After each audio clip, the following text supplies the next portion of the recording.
말라기 2장 1절부터 9절까지 말씀 보겠습니다. 레위기 10장 3절에 우리 잘 알고 있는데요. 하나님은 하나님을 가까이 하는 자들에게 그 가운데에서 하나님의 거룩을 나타내신다고 그랬습니다. 그리고 하나님은 심판하실 때 하나님의 집에서부터 시작하신다고 했습니다.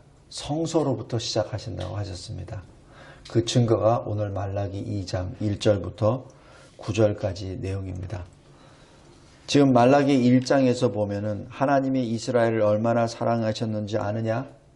그리고 6절부터 14절까지는 도대체 너희들이 무슨 죄를 졌느냐라고 말씀합니다. 그러면서 제사장과 백성들이 범한 죄에 대하여 하나씩 다 설명을 하시죠. 그래서 2장 1절에서 9절까지는 특별히 제사장이 무슨 죄를 지었는지를 거기서 지적합니다. 성도 여러분, 이 시대에 제가 목사이기 때문에 그렇게 말합니다. 목회자들은 진정으로 주님 앞에 두려워 떨어야 합니다.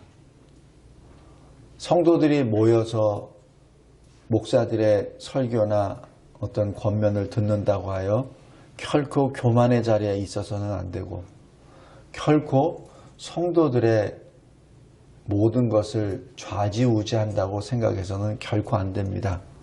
목사는 주님의 청직입니다. 그리고 목사도 주님의 양입니다. 단지 목사는 그 직분상 그 성도들을 돌보라고, 그리고 영의 양식을 먹이라고 직분을 받은 것이지 주의 종이지 주님의 자리에 앉아서는 결코 되지 않습니다. 오늘 여기 말라기 2장, 사실 말라기 하면은 보통 우리가 무슨 생각을 하죠? 11조 생각하죠. 보통 얘기하면은. 근데 사실 그것도 한 부분이지만은 제일 중요한 것은 바로 제사장들에 관한 말씀입니다. 하나님의 일을 맡고 하나님의 백성들을 보살피고 돌보아야 될, 영의 양식을 먹어야 될 바로 그 사람이 왜 범죄했느냐를 지적하는 것이 말라기입니다. 그런데 전에도 제가 말씀드렸지만은 주님이 책망하신다는 것은 그거는 은혜입니다. 책망은 은혜의 명령입니다. 막대기를 들어서 때린다는 것은 죽이지 않으시겠다는 강력한 표현이기 때문에 그렇습니다. 죽이시려면 굳이 그렇게 책망할 필요도 없습니다. 살리시기 위하여 책망하시는 것이죠. 지금 그러면서 제사장들에게 지금 계속 책망하십니다. 그리고 그 책망으로 마치 이 9절에 끝나는 것처럼 돼서 굉장히 두렵습니다. 그러나 그 책망 뒤에 하나님의 사랑이 배어져 있다는 것을 꼭 기억하시기 바랍니다. 먼저 1절에서 5절 여기 설교 요약 보시면서 보겠습니다. 레위와 세운 내 언약이다 라고 말씀합니다. 이 야곱의 12아들 가운데 레위 그 지파를 택해서 하나님께서 그 레위를 통하여 하나님의 일을 감당하도록 하시죠. 물론 그 배경은 레위와 시므이가 몰래 그 언약을, 약속을 바꿔서 자기 누이, 자기 여동생 디나가 욕을 당한 것에 보복하기 위해서 그 세겜성에 있는 남자들, 특별히 할례를 받아야 결혼시키겠다라고 해서 할례를 하고선 지금 끙끙 앓고 있는 그 남자들을 다 도륙해버리죠. 다 죽여버립니다.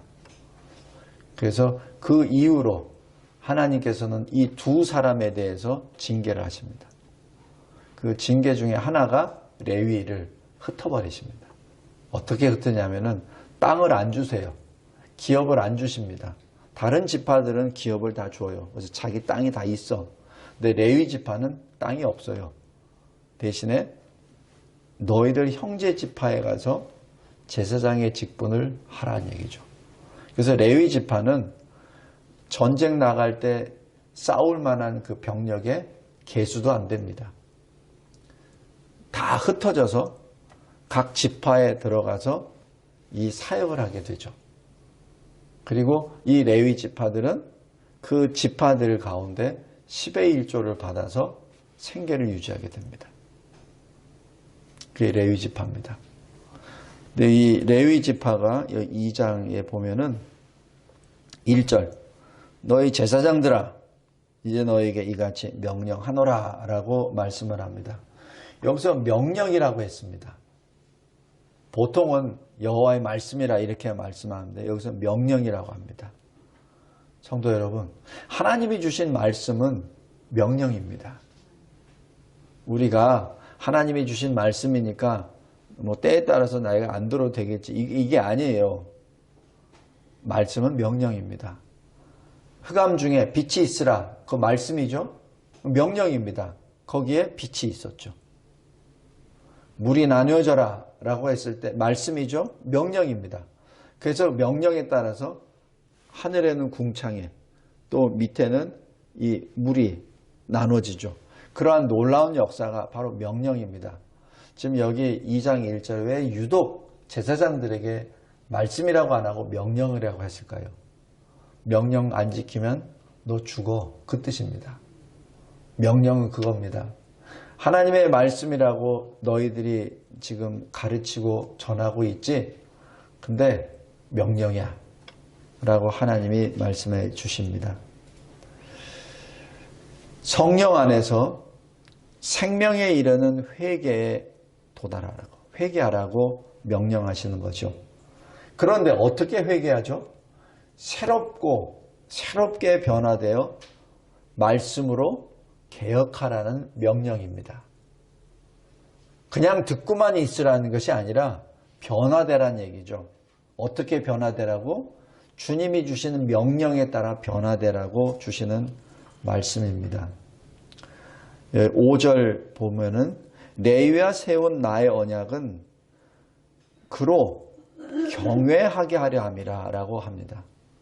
그러니까 주님이 레위 지파에게 특별히 주신 이 명령은 하나님을 두려워하고 하나님을 사랑하라, 하나님을 온전히 경외하라고 주님이 주신 말씀이라고 지금 별도로 말씀해 주십니다.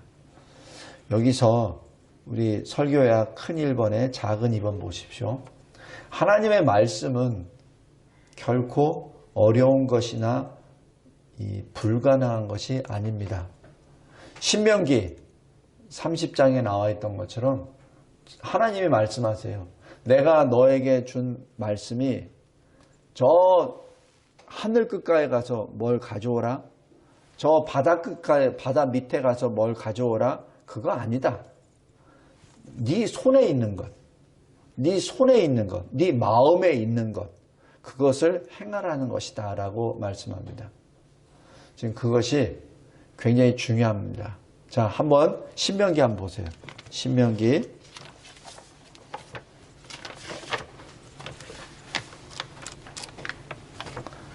30장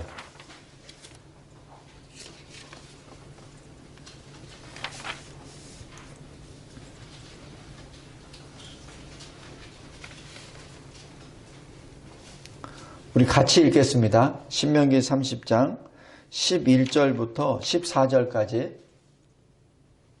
같이 읽겠습니다. 시작.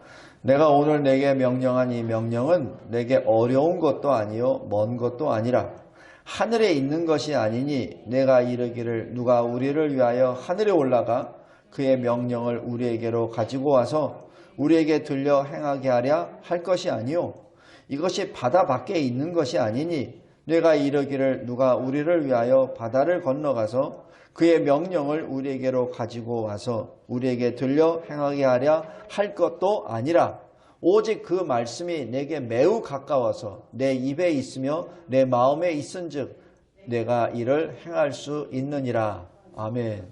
바로 하나님이 주신 그 말씀은 결코 멀리 있는 것이 아니라 불가능한 것이 아닙니다. 이미 우리에게 가까이 있습니다. 우리 마음에 이미 새겨주신 것들이죠. 그런데 그 말씀을 듣지도 않고 마음에 두지도 않고 하나님을 영화롭게도 하지 않고 그러면 어떻게 되죠? 하나님이 주신 복이 저주가 된다는 얘기입니다.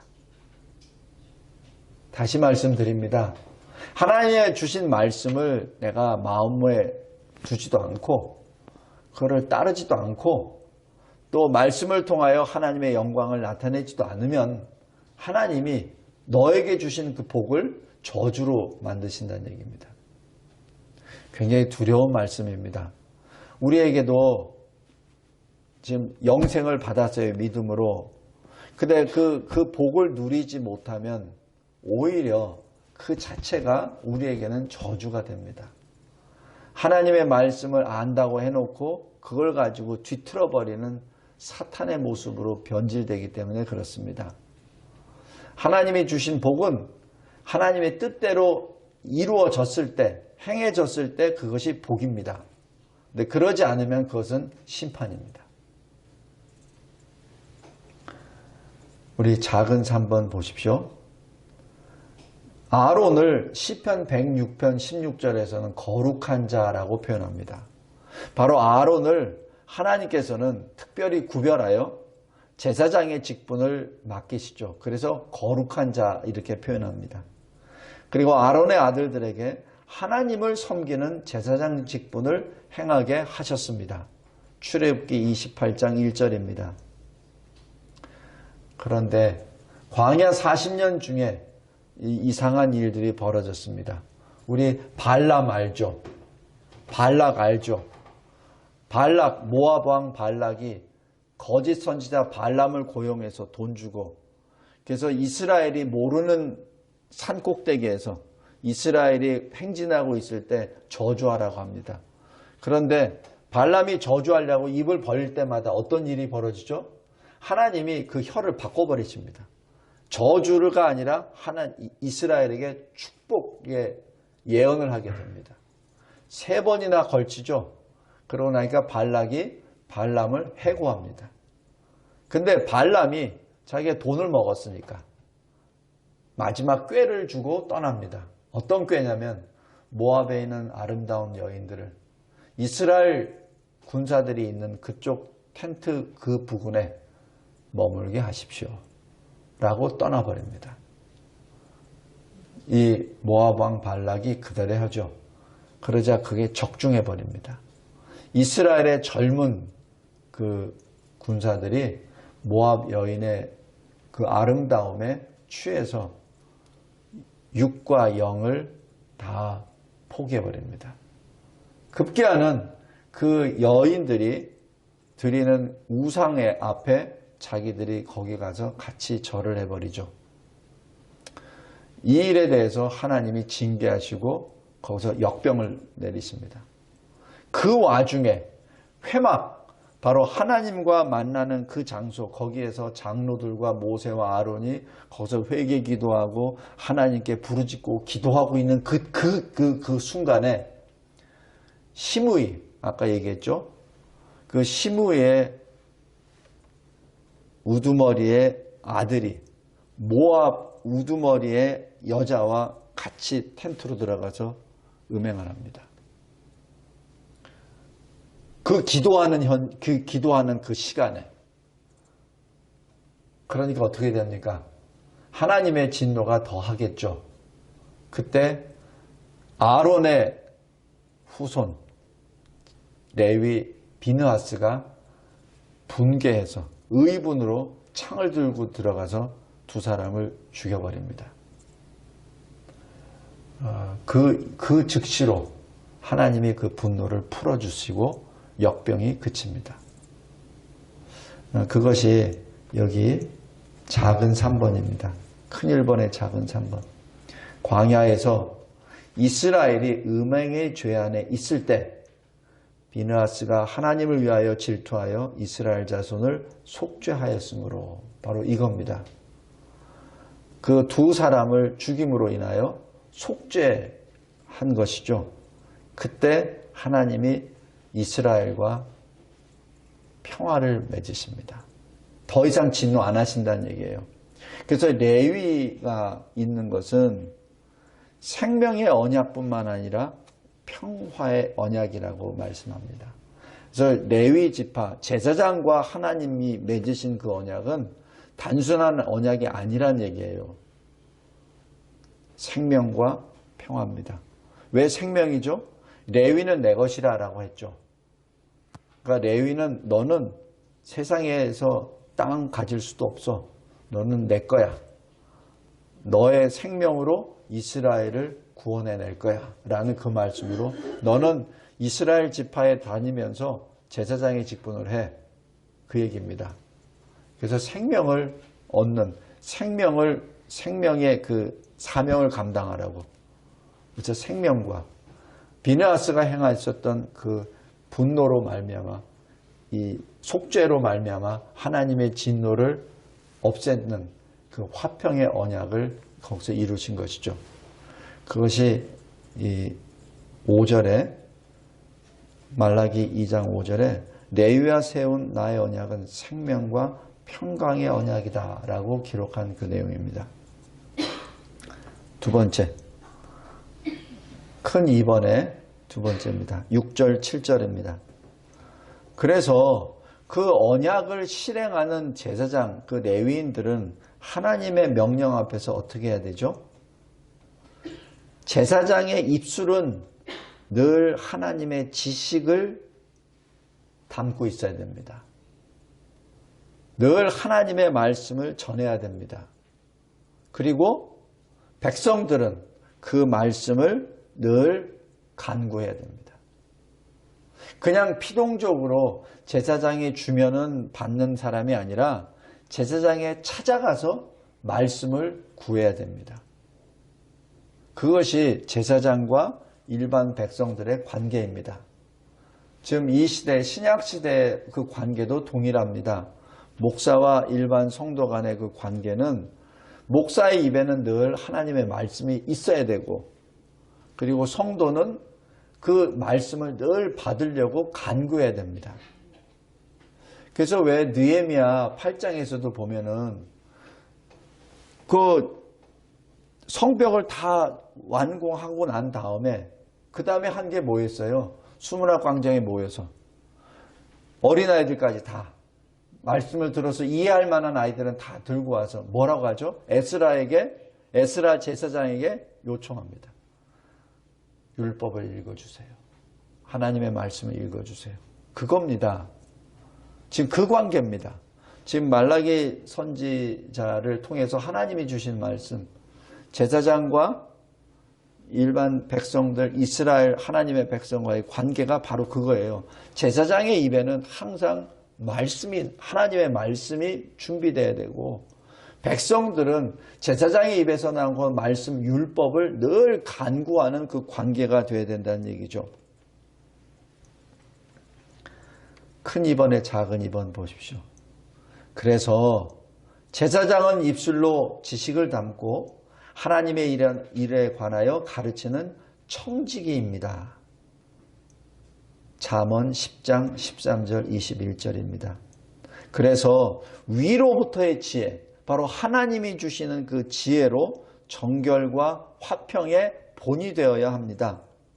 궁창의 빛과 같이 빛나서 많은 사람들을 옳은 대로 주께로 인도해야만 합니다. 그래서 하나님을 기쁘시게 하는 자라는 증거를 입어야 됩니다. 이게 누구죠? 하나님을 기쁘시게 하는 증거를 입은 자. 에녹입니다.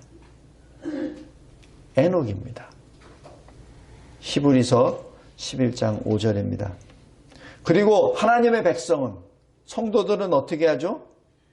제사장의 입에서 율법을 듣고 이해함으로 하나님의 뜻을 분명히 알아 그 뜻대로 행합니다. 그죠? 여기 그리스도인들은, 교인들은 목사의 입에서 나오는 하나님의 말씀을 통해서 그 말씀을 이해하고 하나님의 뜻이 무엇인지를 알고 그 뜻대로 행하는 것이 그리스도인이요, 교인이요, 성도입니다. 그래서 요한계시록 12장에 그 여자의 남은 자손이라고 표현하는 바로 교회에 대한 개념이 첫 번째 뭐죠?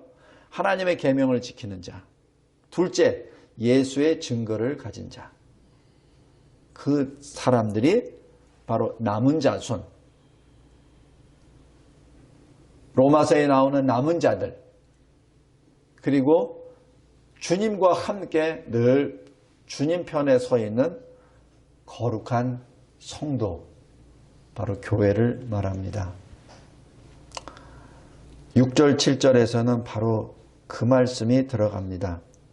그래서 6절, 7절의 말씀 잘 보세요. 그의 입에는 진리의 법이 있고 불의함이 없고 늘 화평과 정직함으로 주님과 동행하며 많은 사람들을 돌이켜 죄악에서 떠나게 한다. 이 제사장의 직분입니다. 제사장의 입술은 지식을 지켜야 하고 하나님에 관한 지식 그 지켜야 되고 사람들은 그의 입에서 율법을 구해야 한다. 왜? 제사장은 여호와의 사자이기 때문에. 자, 마지막으로 8절 9절입니다. 그런데 지금 제사장들아, 지금 너희들이 지금 그것을 깨뜨렸어 라고 지금 책망하십니다. 우리 설교요약 3번의 작은 1번 보십시오. 하나님의 길을 버리고 떠나 레위의 그 언약을 더럽히고 많은 사람을 율법에 거스르게 할 뿐만 아니라 하나님의 이름을 더럽혔습니다. 여기 말라기 1장 12절에도 마찬가지입니다. 작은 2번 하나님께 드리는 예배를 멸시하는 것. 그것은 여호와 앞에서 범하는 심히 큰 죄입니다. 사무엘상 2장 17절입니다. 성도 여러분, 하나님 앞에 범죄하는 죄 중에 심히 큰 죄라고 아예 하나님이 딱 기록하십니다. 심히 큰 죄. 하나님 앞에 드리는 예배를 멸시하는 겁니다. 성도 여러분, 예배는 내가 받는 게 아니에요. 하나님께 드리는 겁니다. 왜? 내가 새 생명을 받았잖아요. 그죠? 내가 새 영을 받았잖아요. 내가 새 마음을 받았잖아요. 내가 하나님으로부터 복을 받았잖아요. 그러니까 그 새 영, 새 마음, 새 힘으로 하나님께 나아가 나를 드리는 것이 예배입니다.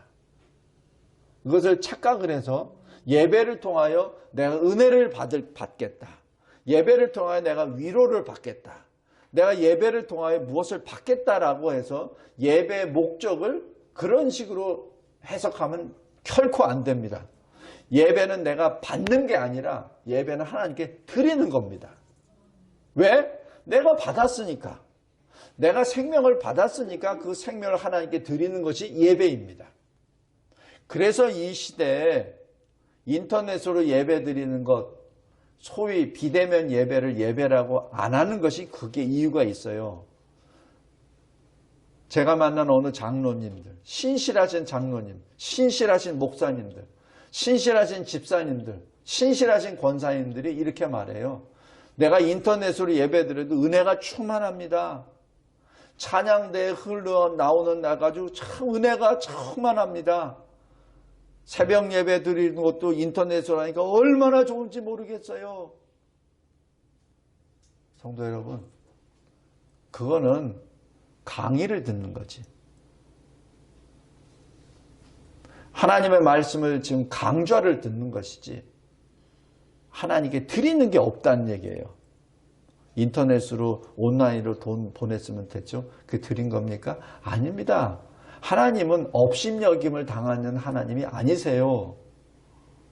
하나님의 이름을 더럽히지 말기 바랍니다.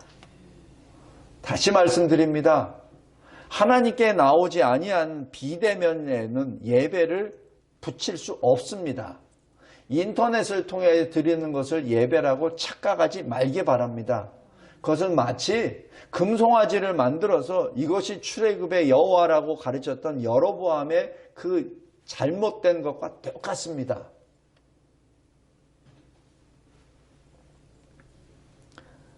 언약을 깨뜨렸다는 그 자체, 특별히 그 가운데 레위 자손들이 제사장들이 행해야 될 가장 큰 일이 뭐죠?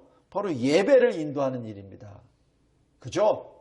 그 예배를 인도하는 그 일을 멸시하는 것, 예배를 멸시하는 그것처럼 악한 죄가 없다라고 사무엘상 2장 17절에 분명히 말씀합니다. 여호와 앞에서 범하는 심히 큰 죄, 심히 큰 죄.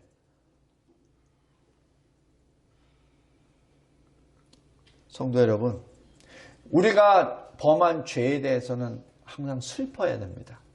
그 죄를 항상 미워해야 됩니다. 그 죄로 말미암아 우리가 수치를 받았다는 것을 인지해야 됩니다. 그래야 거기서부터 벗어나려고 하죠. 그죠? 근데 그 수치를 수치로 못 느끼고 그 죄를 죄로 못 느꼈을 때는 그건 그 자리에 앉아있죠. 마치 돼지가 더러운 오물에 그냥 앉아있듯이. 왜냐하면 그걸 더러운 것으로 여기지 않기 때문에, 그것을 자기 지금 몸에 묻었다는 것이 수치로 느껴지지 않기 때문에 돼지는 거기서 뒹구르는 것이죠. 죄에 대하여 슬퍼하지도 아니하고 들은 것을 마음에 새기지도 않고 하나님께서 회개하라고 하시는 그 회개를 행하지도 않고 말씀으로 개혁하라는 것도 아예 하지도 않고 결론은 하나님께 영광을 돌리지 않습니다. 지금 그것이 말라기 시대 제사장들의 모습입니다. 지금 이 시대, 이 코로나 시대 목회자들의 모습입니다. 하나님의 말씀 명령을 지키지 않는 것은 죄로 인하여 오직 하나님께, 하나님과 그것들을, 하나님의 말씀을 마음에 새기며 오직 하나님께 영광과 찬양을 드려야 되는 제사장들이 하나님 앞에 큰 죄를 범하는 것이죠. 그 결과 어떻게 되죠? 하나님이 말씀합니다. 3절 보세요. 내가 너희 절기의 희생의 똥, 너희들이 지금 하나님께 드린다고 하는 염소, 소, 양, 그 똥을 네 얼굴에 바를 것이다. 그죠? 그리고 어떻게? 그것과 함께 제하여 버림을 당하리라. 그리고 9절 보십시오. 모든 백성 앞에서 멸시와 천대를 당하게 하리라. 성도 여러분, 굉장히 두려운 말씀입니다. 이 말라기는 제사장들에게 지금 초점이 들어가는 거죠. 왜? 하나님을 가까이 하는 자들에게 하나님의 영광, 거룩을 나타내신다고 하셨기 때문에 그렇습니다. 가장 먼저 제사장들에게 지금 먼저 책망하십니다. 하나님의 백성들에게 들어가기 전에, 왕들에게 들어가기 전에 먼저 제사장들에게 들어갑니다. 왜냐하면 제사장들에게 약속하셨거든요. 생명의 약속, 평강의 약속을 하나님이 세우셨기 때문에 그 대사장들에게, 그 대상에게 직접 먼저 말씀하십니다. 제사장이 정결하지 않으면 복으로 받은 부요함이 재앙이 되어버립니다. 그리고 제사장 그 세대뿐만 아니라 다음 세대까지 재앙을 받습니다. 이 시대의 목사들이 하나님 앞에 온전히 서지 않으면 이 시대, 이 세대뿐만 아니라 우리 다음 세대까지 재앙을 받는다는 사실입니다. 왜냐하면 다음 세대가 우리의 이 수치와 이 죄악됨을 회개하지 않은 모습을 그대로 보고 배우니까 그 자체가 재앙이 되어버린다는 얘기죠. 굳이 하나님이 손을 들어서 때리실 필요도 없다는 얘기예요. 왜냐하면 회개하지 않은 자는 이미 하나님의 저주 아래 있기 때문에, 저주 아래 있기 때문에 그 다음 세대가 그 저주를 그대로 입고 그 재앙을 받게 됩니다. 성도 여러분, 예레미야 23장 42절에 거짓과 헛된 자만으로 미혹하게 하는 자는 하나님이 치십니다. 하나님이 치십니다. 굉장히 두려운 말씀입니다. 누가 미혹하죠? 지도자가 미혹하죠. 일반 백성들은 미혹하지도 못해요. 왜냐하면 그 위치도 안 있고 알지도 못해요. 그죠? 누가 미혹시키죠? 지도자가. 특별히 영적 지도자가. 이 시대 목사들이 그 많은 그리스도인들을 미혹시키죠. 무엇으로? 거짓과 자만으로. 성도 여러분, 여러분들은 목사는 아닙니다. 그러나 목사를 구별할 수 있는 성도입니다. 무엇으로? 말씀으로. 그래서 늘 말씀으로 살아야 합니다. 마치 제사장의 입에 하나님의 말씀 율법이 붙어 있듯이 성도들의 입에도 마찬가지 그 율법으로 가득 충만해야 됩니다. 그랬을 때 거짓 목자가 왔을 때 분별할 수 있죠. 모양새는 목자인데 실은 속에는 뱀이 들어있고 모양은 양의 모습인데 입에서는 용의 말을 하는 것을 분별할 수 있는 능력은 바로 이 말씀밖에 없습니다. 말씀으로 늘 성도들이 깨어있기 바랍니다. 성도들이 말씀 안에 성숙되어 있을 때 그 어느 거짓 목사들이 그 교회에 들어올 수 없습니다. 그건 제가 직접 보았습니다. 미국에 있을 때 그것을 분별하더라고요. 성도들이. 성도 여러분, 늘 말씀이 우리 마음에 새겨져 있는 것을 확인하시고 우리가 말을 할 때 말씀으로 말하고 그랬을 때 이 시대가 이 세대가 다시 한번 정결이 회복되리라 믿습니다.